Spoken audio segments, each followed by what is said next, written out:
இது cleanup kitchen oil stains. இது வந்து அப்ளையன்சஸ் எல்லாத்துக்குமே யூஸ் பண்ணலாம். அப்புறம் வந்து இந்த பாத்திரம் எல்லாம் இருக்கு இல்லையா, அதுக்கும் யூஸ் பண்ணலாம். இதை ஒரு தடவை போட்டு க்ளீன் பண்ணியிருக்கேன். இப்போ திருப்பி இன்னொரு வாட்டி இப்படி ஸ்ப்ரே பண்ணிட்டேன். இது ரொம்ப நேரம் ஸ்ப்ரே பண்ணக்கூடாதுன்னு சொன்னாங்க. இன்ஸ்டாகிராமில் இதை பார்த்து பண்ணது. ஆனால் இது வந்து என்னென்னா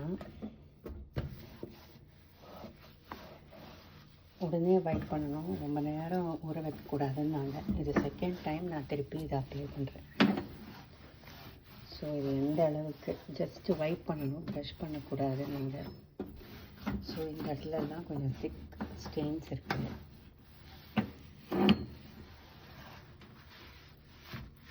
இது டைல்ஸுக்கு, ஃப்ரிட்ஜு, ஸ்டெயின்லெஸ் ஸ்டீல் ஃப்ரிட்ஜு, அதுக்கப்புறம் வந்து நம்ம பாத்திரத்தில் பின்னாடி வந்து அடி பிடிக்கும் இல்லையா, அதுக்குன்னு சொன்னாங்க. ஆனால் கடைசியில் அது வந்து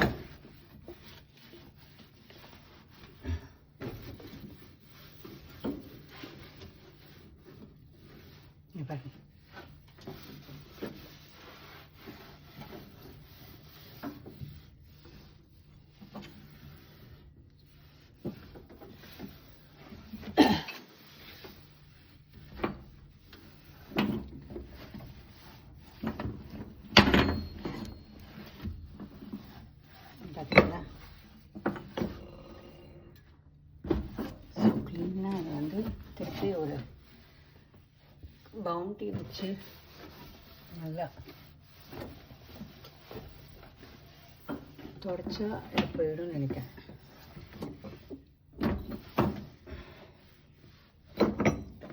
இது ஜஸ்ட்டு ஒரு டெமான்ஸ்ட்ரேஷன். இது எப்படி இருக்குது என்ன ஏதுன்னு சொல்லிட்டு.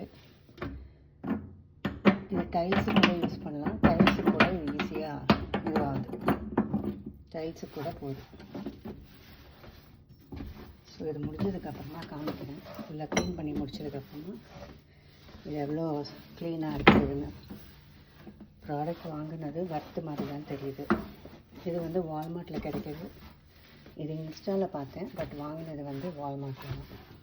தேங்க்யூ. அந்த கிச்சன் ஸ்டெயின்ஸ் யூஸ் பண்ணதுக்கப்புறமா, kitchen stain all cleaner use பண்ணதுக்கப்புறமா எப்படி இருக்க பாருங்கள், இவ்வளோ க்ளீனாக இருக்குன்னு. மேபி இது ஒரு 30 செகண்ட்ஸ் வச்சா நல்லாயிருக்கும்னு நினைக்கிறேன். ஓகே.